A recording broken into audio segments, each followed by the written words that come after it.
Hello and welcome everybody to the second part of this video on negotiations.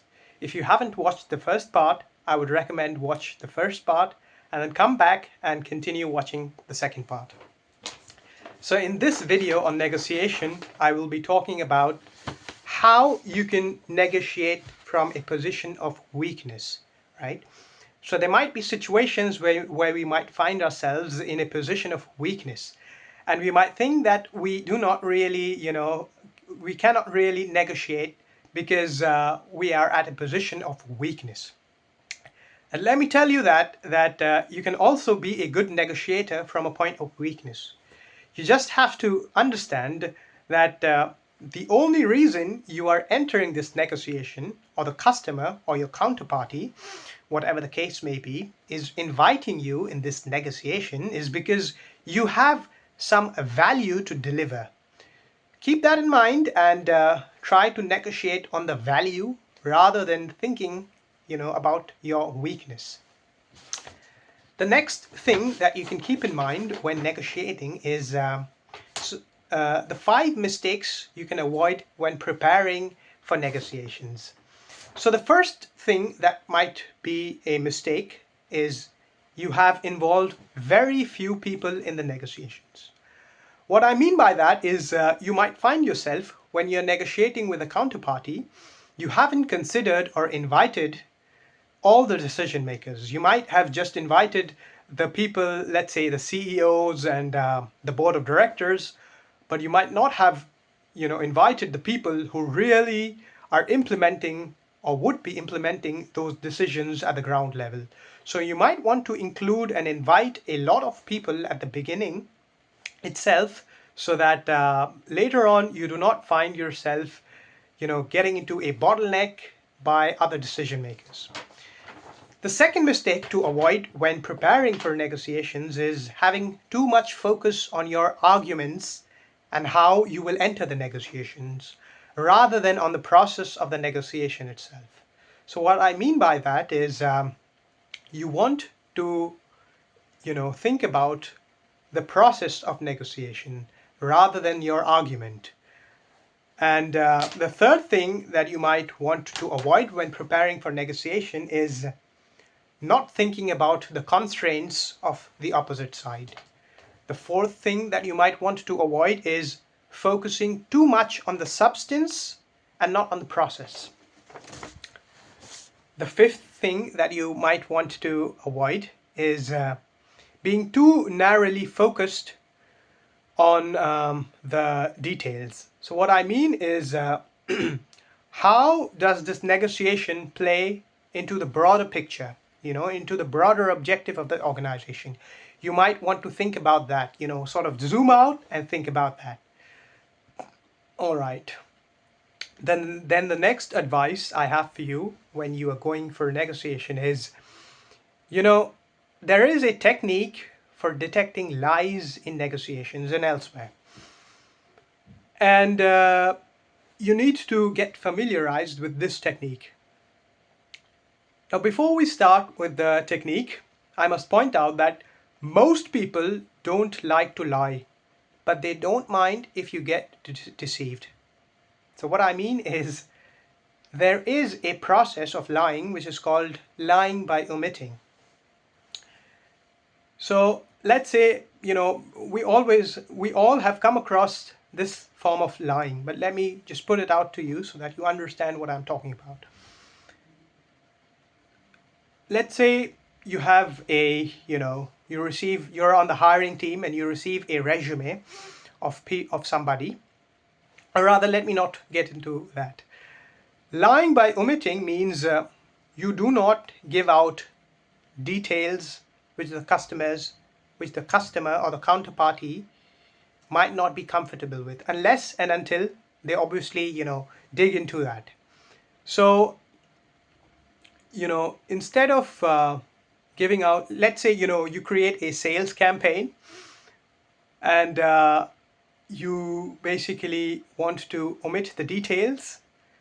And with that, unless and until the customer or the counterparty comes to you asking for the particular costs of producing the good, for example, you do not want to give them the cost of producing good. And on the other hand, on the other side, when you are detecting lies, ask focused questions and listen to their responses. Let's say I am negotiating and I'm asking the counterparty, what is the cost of producing this product? And they do not, tell me the cost straight away. Rather, they tell me, these are the materials that are used in creating the products. Yeah, this is the quality of the material that we use. And in order to assemble this, you might have to pay this price. So we are ready to sell you at this price.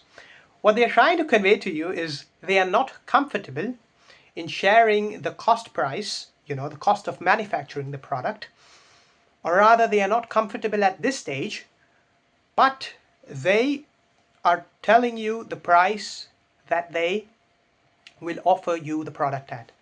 So what that implies is there is a margin of negotiation, yeah, and you have to carefully listen to their answers in order to, understand their point of view.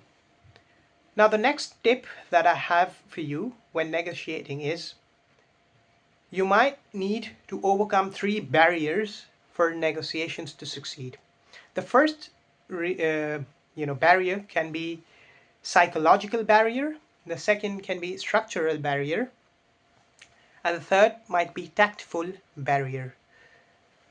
So what I mean by psychological barrier is obviously the counterparty has, they do not want to be felt like they are getting cheated or they are losing. So you might have to keep that into consideration when going into a negotiation. Structural barrier could be something like, let's say, a company might get too much media attention for a decision, and they might want to not get that much PR, media attention. So they might be hesitant in negotiating. And you want to identify these cues and talk upfront clearly with the counterparty how you can, sort of give them face, leave them face when negotiating. And the third barrier could be tactful, i.e. you or the counterparty not sharing too much information. The next advice I have for you for negotiation is the 3 tips you can use for making concessions in negotiation. Now, the first tip is, let's say you have a certain amount of wiggle room in the negotiation, right? You might not want to, equally distribute the concessions. So what I mean is, let's say you can negotiate the sale price of a product up to 100 euros. So you do not want to, negotiate in the ratio of, let's say, 25, 25, 25, and 25 euros. Rather, what you can do is give them an upfront bigger value of concession and then consequently reduce the concession. So what I mean is, if you have that 100 euros room, you might want to give them a negotiation of 40 euros, 20 euros, and then 10 euros. So the next time when the customer or the counterparty comes to you for the negotiation, they come on the negotiating table, they would be prepared to not ask for, let's say, 25 euros at this point, but rather a concession of under 10 euros. So this is a tactic that you can use.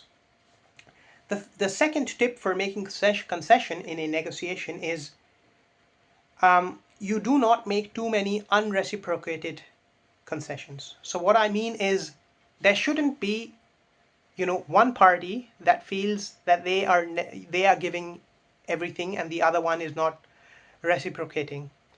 You might want to give a concession in return for another concession from the other side. So if you are willing to share some cost, let's say, you might want to get the cost at which the customer is, let's say, selling the product. So this could be something that you can keep in mind. Now the third thing, or the third tip that you can keep in mind while making concessions in a negotiation is make contingent concessions. So what I mean by that is